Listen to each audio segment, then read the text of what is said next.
Ahora me voy a conectar con la actualidad nacional aquí en Estados Unidos porque, señores, casi un mes después del día de las elecciones presidenciales, un condado de Nueva York dijo ayer martes que había descubierto un pequeño lote de boletas sin contar con el potencial de influir en el resultado de una de las batallas más cercanas de la nación por el escaño en el Congreso. Esto es bien complicado, cuando también ayer, pues el secretario de Justicia de los Estados Unidos, como decían en los titulares, William Barr, declaraba que su departamento no ha descubierto evidencia alguna de un fraude que pueda o pudiera cambiar el resultado de las elecciones presidenciales aquí en los Estados Unidos. Pero quiero hablar acerca de este tema con un analista, un entendido, un observador de toda esta situación, el analista político Julio Schilling. Es un privilegio tenerlo en este espacio. Buenos días, Julio. ¿Cómo estás? Encantado, Maite, de estar contigo. Es un placer compartir esta mañana en este programa tan informativo.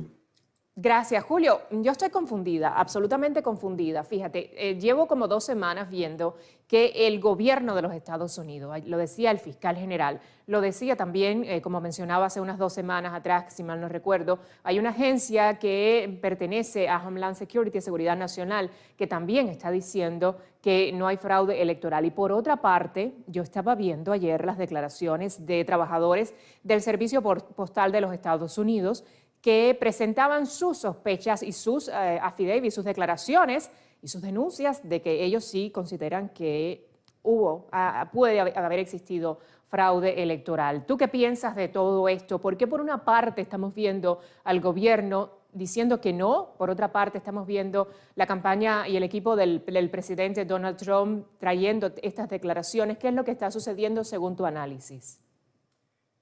Maite, en gran medida, el estado de confusión, de incertidumbre, como tú bien describes, es producto de una manipulación de lo que está ocurriendo por los medios de comunicación más grandes de los Estados Unidos. Y podemos tomar, por ejemplo, la declaración que le atribuyen al fiscal general Barr.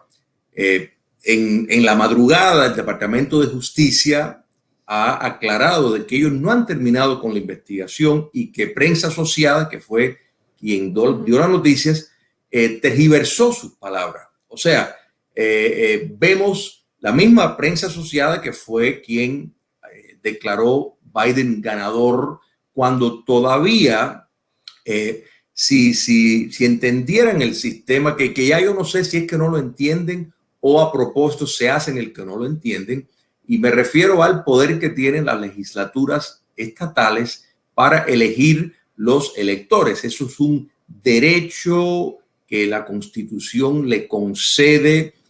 Precisamente está en la Constitución para evitar el fraude y para evitar personas incompetentes que pudieran llegar a la presidencia. En otras palabras, ya vemos cómo, por ejemplo, el estado de Pensilvania está gestionando legislación para la legislatura estatal elegir a los electores. Esto quiere decir que los electores que el Partido Demócrata de Pensilvania va a elegir para naturalmente emitir sus votos por Joe Biden, ellos que tienen la mayoría republicana, después de escuchar la audiencia del testimonio de personas que estamos hablando de cientos de testigos, individuos presenciales que bajo juramento de perjurio, o sea, estas personas pueden ir presos por decir mentira, donde afirman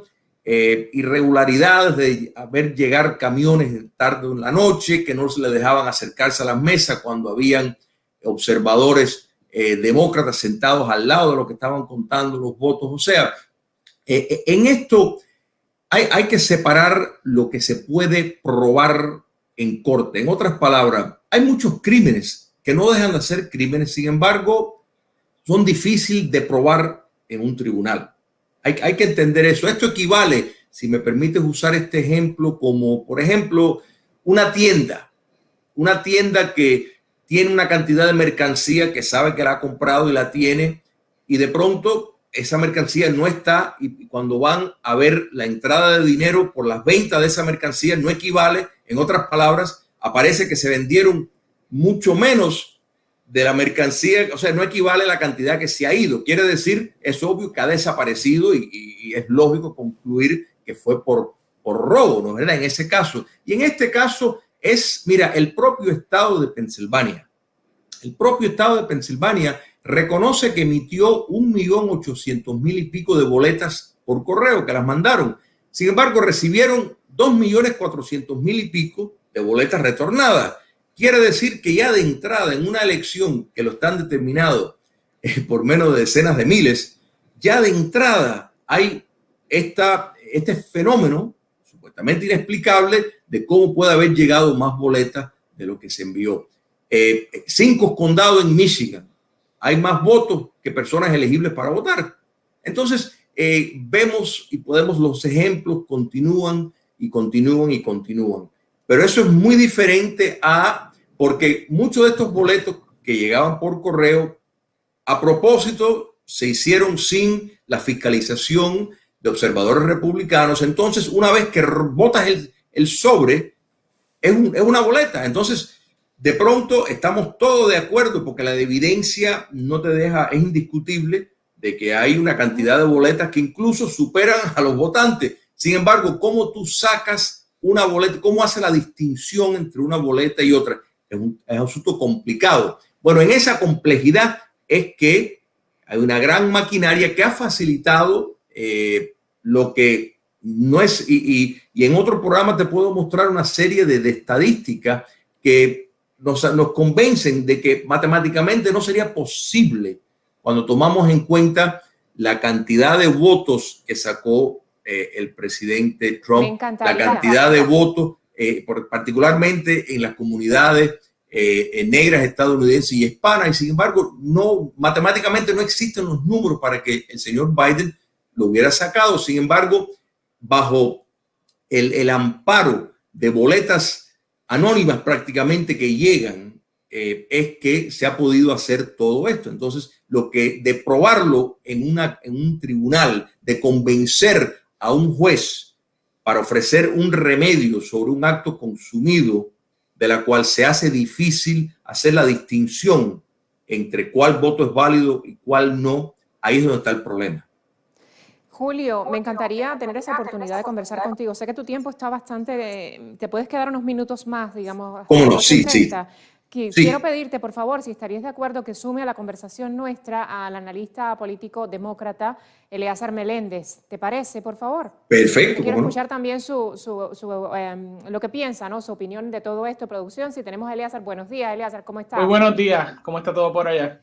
Muy bien, muy agradecidos de tenerte. Ya estaba escuchando a Julio Schilling acerca de estas reacciones que se tienen indiscutiblemente después que, como él bien explicaba, la agencia de prensa asociada a la AP, que históricamente es la que ha dado a conocer al resto de los medios y a el mundo entero, cuáles son los resultados de las elecciones aquí en los Estados Unidos. Pero ayer tenía en primera página este titular que hablaba de que el fiscal general de los Estados Unidos, William Barr, está diciendo que no ha habido fraude electoral, pero que el Departamento de Estado esta madrugada, según me cuenta Julio Schilling, ha dicho que se han tergiversado sus palabras. Y por otra parte, hablábamos acerca del tema de que ayer varias personas, varios testigos, pues hicieron sus declaraciones públicas de lo que ellos piensan que sí es fraude electoral. Son ex trabajadores del servicio postal aquí en los Estados Unidos. Quiero saber tu opinión de todo esto, Eleazar. Claro, no solamente ha sido el fiscal William Barr, sino en el pasado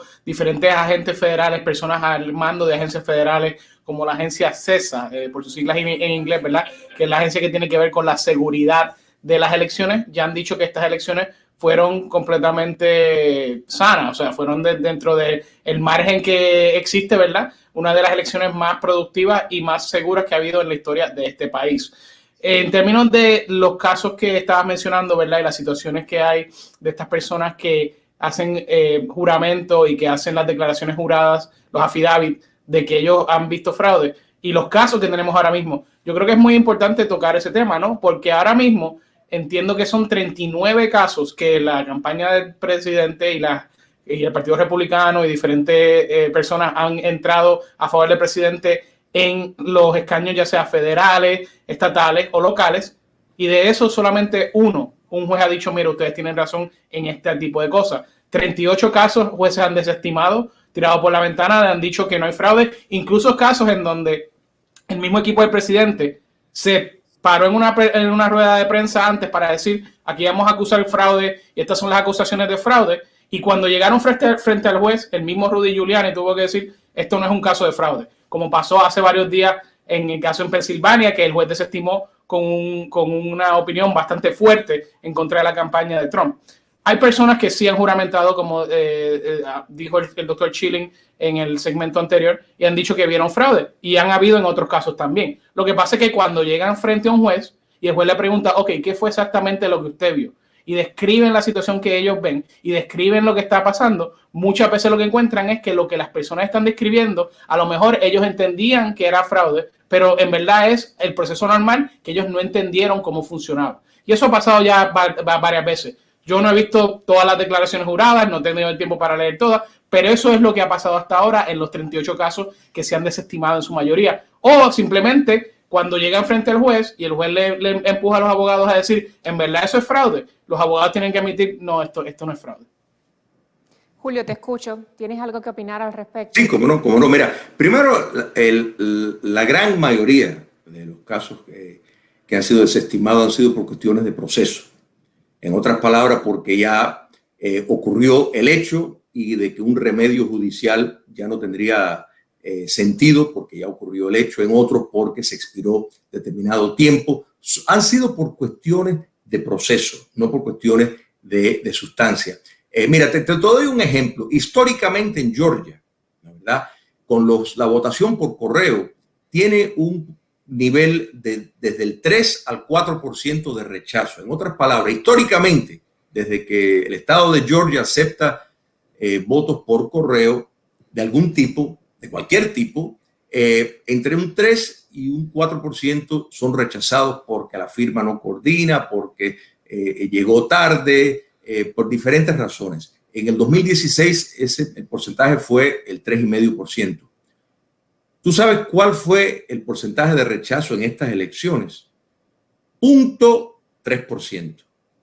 0,3%. Entonces, en una elección que votaron mucho más, porque históricamente el promedio de personas que votan en los Estados Unidos de la población elegible es el 56%. En estas elecciones, ese porcentaje subió al 66%. Entonces, tenemos una gran cantidad, un incremento de votos, ¿no es verdad?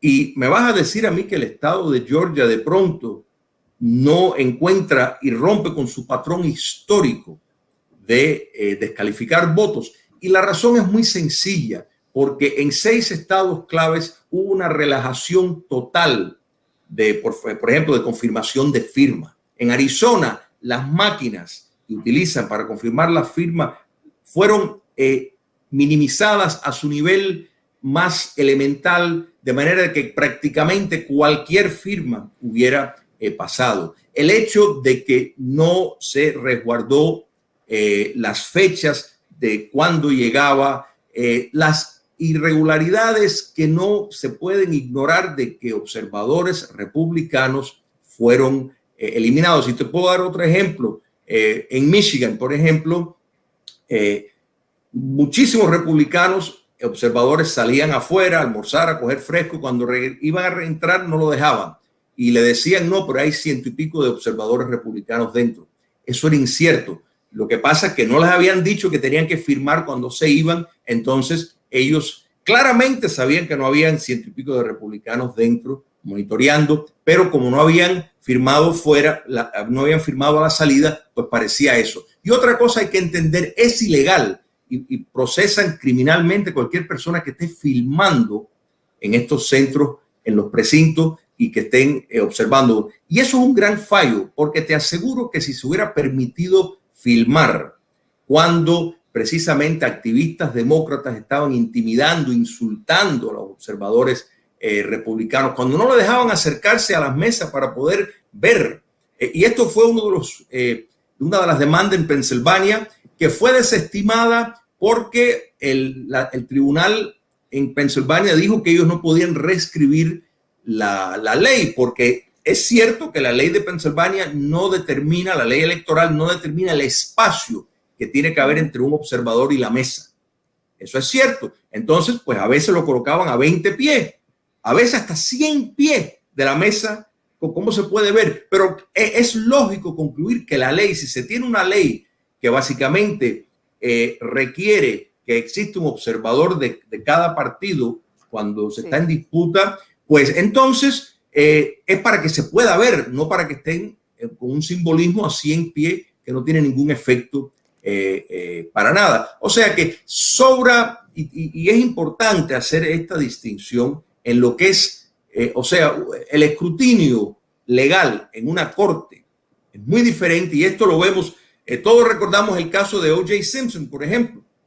Hay un entendimiento, sentido de que el hombre fue culpable. Es más, en el tribunal civil lo hallaron culpable, pero la ley opera así. La justicia no siempre se cumple. Sí, pero eso fue un caso. Aquí tenemos casi 40. Quería escuchar. A ver, Eliezer, pero enfocándonos en lo que estamos viviendo, porque te veías reaccionando cuando Julio estaba hablando precisamente del procedimiento.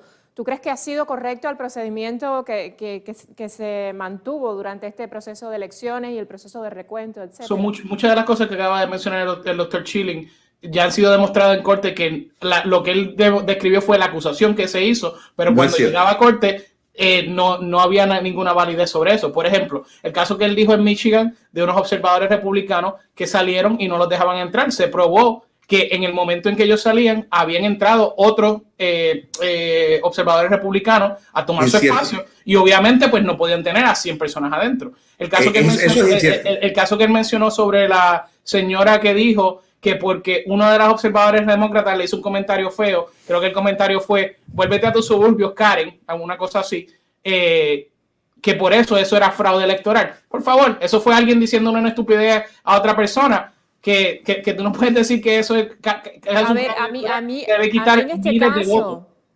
a mí en este caso, cualquier cosita mínima, Eliezer y Julio, yo sí pienso, ¿no? Y por la salud de esta nación y por la salud de la democracia, yo cualquier cosa la tendría en cuenta. Tendré en cuenta, pero recuerda lo que están pidiendo el Partido Republicano y el presidente es desestimar los votos de la gente que salió. O sea, la gente fue a votar, la gente ejerció su derecho democrático, la gente tomó el tiempo para hacerlo, que muchos años no lo han hecho, y entonces tú vas a decir, bueno, no nos gustó el resultado, no nos gustó esto, y por lo tanto vamos a quitarle el derecho a esa persona. Eso es un recurso sumamente antidemocrático que se tiene que tener solamente cuando hay una evidencia de que en realidad hubo un fraude, y no simplemente una cosa como que cuando un observador vino, alguien le habló malo. Por favor, eso no tiene nada que ver y no cambia el resultado al final de la elección. Y mira, esto es la cosa, y es una cosa que mencionó el doctor Schilling, ¿verdad? En términos de las matemáticas, que él dice que había 3% de rechazo, este año hubo menos, que muchos otros comentaristas han venido a este programa, a otros programas, a decir, no, que cómo es posible que Joe Biden recibió más de 80 millones de votos. Eso no es... Mira, este año fue diferente. Este año fue diferente, no porque hubo fraude, sino porque la gente lleva 4 años harto de las políticas de este presidente y salió a votar y se aseguraron que el voto estuviera seguro. Les llamaban después los partidos a decirles, mira, tu voto fue rechazado, ve y firma un affidavit para arreglarlo, y eso sí ocurrió, y eso es legal, por cierto, eso no tiene ningún problema, y la gente sí aseguró que su voto contara. Eso fue la diferencia, el rechazo absoluto a la administración de este presidente, y lo que ha causado en los 4 años, causó este auge de votos, este auge de interés y este auge de que las personas estuvieran seguras que su voto contara, y eso es todo lo que pasó. Ya se acabó esto, o sea, seguir discutiéndolo. Yo en cuanto a políticas, sí, y Julio, antes que te vayas, quiero hablar de este tema porque, y estoy convencida y quiero confiar que la justicia de este país va a llegar al final de todo y que vamos a tener la oportunidad, sea cual sea la decisión, ¿no? Pero yo quiero confiar en que la justicia va a tomar la decisión correcta por la democracia y por la sanidad, la salud de este país. Pero antes que te vayas, Eliezer, y se me lo permites, por favor, quiero hablar de un tema específico en este caso, y cuando mencionabas, Eliezer, las políticas de la administración Trump, quiero referirme específicamente al tema Cuba. Estamos viendo que Joe Biden, y lo ha analizado en ocasiones anteriores, ha seleccionado seleccionado a personas que han sido parte del gabinete de Barack Obama anteriormente, y en este caso, Julio, Alejandro Mayorkas, que como tú recuerdas, es decir, tuve la oportunidad de entrevistarte en el programa Puente, que creé para la Agencia de Medios Globales y la Oficina de Transmisiones a Cuba, cuando todo este proceso de reestructuración de relaciones, y tuve tu opinión en ese momento. ¿Qué opinas tú ahora, viendo la posibilidad, Julio, de que un Alejandro Mayorkas esté al frente del Departamento de Seguridad Nacional, un hombre que participó en ese proceso de reestructuración de relaciones?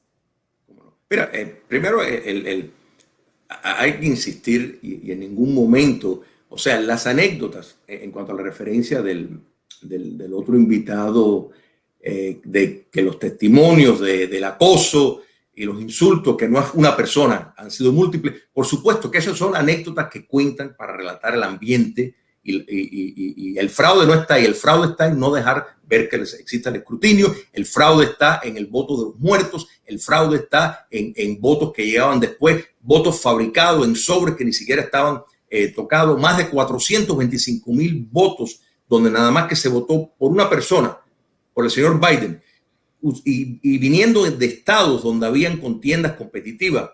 Por favor, estas elecciones es difícil que quede bien de una u otra forma, porque para los que votamos por el presidente, y nos parece que hay una evidencia que sobra, ¿la verdad? Porque sobre los puntos, de nuevo, de la diferencia entre, me va a decir que si el promedio es del 3 al 4% de rechazo, de pronto, 0.3% es porque todas las boletas, en un sistema nuevo que se había implementado por primera vez, de dejar buzones colocados en las calles, donde en muchos de ellos no había ninguna supervisión y no había ninguna fiscalización en el transporte a las urnas después de esos votos. Me van a decir que era más perfecto que en momentos donde había mucho más escrutinio. Por favor, es un insulto a la inteligencia decir que eso no ha habido fraude. En cuanto, Maite, a la pregunta tuya del señor, y no solo el cubano americano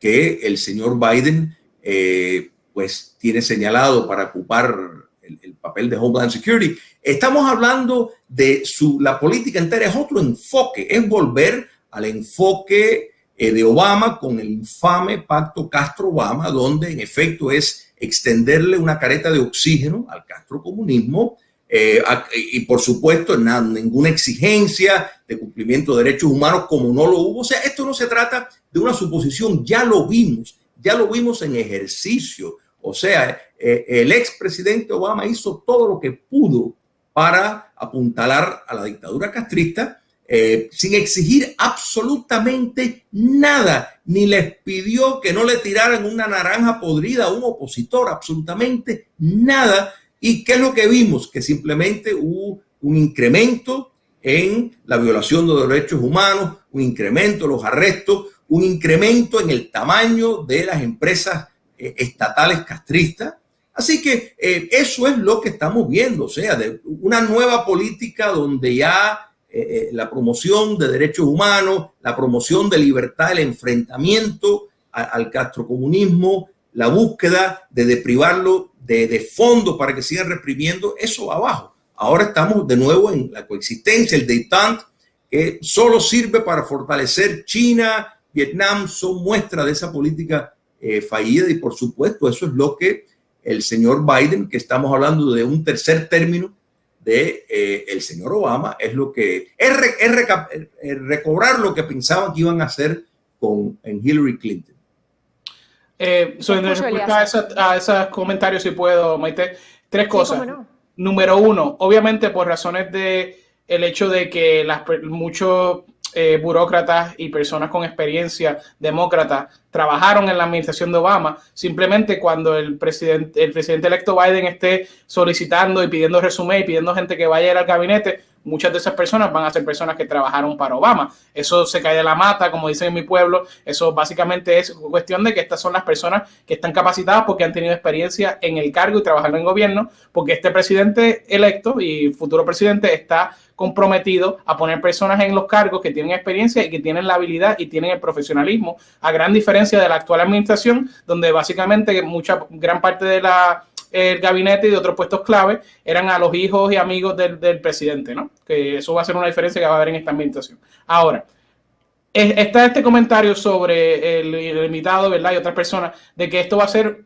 un seguimiento de la política del presidente Obama. Yo estoy en desacuerdo de eso, y las declaraciones del presidente y su equipo, perdón, del presidente electo y su equipo, han demostrado que ellos no van a hacer la política de Obama sobre Cuba o sobre cualquier otro tema. Ellos van a hacer la política de Biden.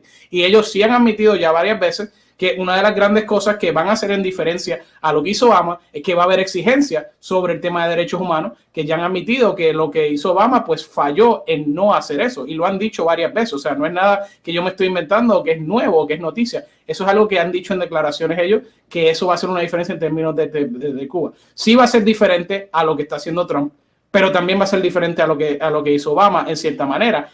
Y la realidad es que lo que está haciendo Trump, tanto en Cuba y en Venezuela, simplemente no ha funcionado. Sí, se siente bien aquí en el exilio decir que le estás poniendo el dedo en el ojo a las dictaduras y que estás haciendo algo en contra de esta gente, pero ¿cuáles son los resultados? ¿Qué resultado ha tenido en Cuba la política de presión máxima de este presidente? ¿Qué resultado ha tenido en Venezuela? Ninguno. Y de hecho, se puede ver que muchas de las leyes y decretos que han hecho en estos países han sido porque dicen, bueno, si no nos importa lo que está diciendo Washington y no nos importa tener una relación con ella, pues vamos a hacer lo que nos da la gana y vamos a oprimir a la gente más todavía. O sea, la realidad está en lo que está pasando. Y tú no me puedes decir a mí, tú no puedes tapar el cielo con la mano y decir que la política de Trump está funcionando, ni en Cuba ni en Venezuela. No está funcionando, las cosas se están poniendo peor, hay que cambiar rumbo. Maite, Pues, antes de irme, solo quería señalar, porque realmente causa gracia, presidente electo. Esto me recuerda a Díaz-Canel, presidente Díaz-Canel, presidente electo no, la elección. No, perdona, Díaz-Canel es un dictador. La elección está en disputa, igual que estaba en el año 2000, la elección está en disputa. Esto es parte del gran invento, esto es parte del gran invento de la cañona que quieren dar, la cañona, porque esto cada día con más información tiene la semejanza de un golpe, la verdad, perdone, con los medios en complicidad.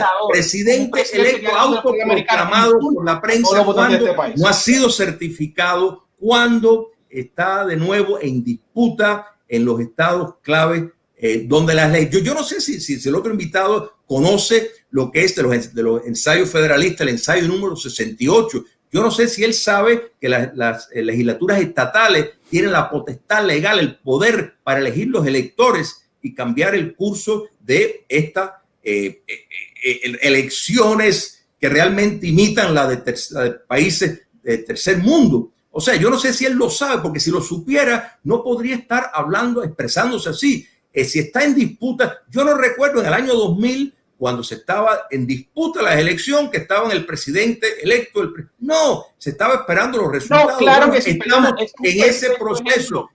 Lo que parte de la cañona es presentar la imagen, la coreografía para la cañona. Los golpes operan así. Pero espera, que se lea el ensayo, el Federalista número 68, para que entienda por qué la Constitución contiene la primacía de las legislaturas estatales para elegir los electores, que dentro del sistema estadounidense es como funciona. No es como los demócratas o como el otro invitado quisiera que funcionara. El invitado todos han votado, sí, votaron los muertos, votaron mis gatos, votaron todo el mundo. Exacto, no. Bueno, la integridad es lo que vale. Lamentablemente, Julio, sí, yo sé que me tengo que ir, pero en otro momento me encantaría seguir este debate. Pero quiero, antes que te vayas, quiero decirte que necesito escuchar a Eleazar también de lo que acerca de lo que has dicho, y no quiero dejar la conversación inconclusa. Eleazar, ¿me pudieras, por favor, antes que Julio se vaya, Julio, ¿me puedes dar un minuto? Bien brevemente, y de nuevo, gracias al doctor Chilling y gracias a ti, Maite, por la participación. Ahora mismo, cuando yo digo presidente electo, lo digo porque en el 2016, antes de que hubiera esta certificación oficial en el colegio electoral, el presidente Donald Trump se paró detrás de un escritorio que decía presidente electo, ¿verdad? Y ha sido lo que han hecho todos los presidentes electos, que se entiende que van a ser el que van a certificar en el 2012, 2010, 2008, 2004, 2000. todo el tiempo. Bush lo hizo antes de que el colegio electoral lo certificara, cuando hubo una elección también que estuvo en contienda. O sea, esto es un entendimiento básico de sentido común del pueblo americano. Nadie le está tratando de meter nada, y que usted compare al presidente electo, una persona que el pueblo americano ha dicho, este es el que queremos, con un dictador que está oprimiendo a su pueblo, es un insulto. No solamente a los votantes de aquí, sino a los que están allá siendo oprimidos por la dictadura castrista. Les agradezco. La comparación, Eliezer, es en cuanto a la cañona de autoproclamarse. Y la gran diferencia entre el 2016 y el precedente de considerarse alguien presidente electo es porque alguien concede la derrota. En otras palabras, considera que perdió, y eso, el pronunciamiento viene a partir de ahí, porque se concede. En este caso se está en disputa. En el año 2000, cuando se estaba en disputa y se esperó 37 días para que el curso legal terminara, no había ninguna proclamación de presidente electo. Sin embargo, en este año es innegable que está en disputa las elecciones. Sin embargo, insisten, y esto, Eliezer y Maite, lo podemos ver muy claro en una entrevista de Jen O'Malley, la jefa de campaña de Biden, el mismo día de las elecciones, en una entrevista con la plataforma de izquierda Axios, dijo que si los medios ya lo proclamaban el ganador, ellos iban a proceder a establecer un gobierno paralelo e iban a ignorar todo lo que hiciera el presidente Trump. O sea, si están hablando de romper precedentes y violentar instituciones y tradiciones, fue precisamente eso, y eso sí es un golpe. Y el proclamarse presidente electo cuando Trump no ha concedido derrota y se está en disputa, sí equivale a la categorización falsa de un presidente Canelo, un presidente Xi. ¿Se da cuenta? Es una comparación sumamente válida. Muchas gracias, Julio. Te agradezco. Un placer. Eleazar, bueno, he perdido la comunicación con él. Espero que pueda ver que le estoy despidiendo. Eleazar Meléndez, analista político demócrata, muchas gracias por tu opinión. Julio, muchas gracias también. Eleazar, gracias. Me despido. Un placer. A ambos. Que tengan un Maite, excelente un placer, día. Eliezer. Nos encontramos en otra oportunidad, y como les digo siempre a todos mis invitados, que sea la justicia de esta gran nación la que decida quién es el hombre que va a estar al mando los próximos 4 años de los Estados Unidos. Gracias, bendiciones para ambos. Gracias a todos los que están conectados conmigo a esta hora. Gracias por compartir, gracias por estar con nosotros a través de Cántalo TV y por quedarse hasta las 10 en punto de la mañana. Compartan el programa, por favor, es un gusto.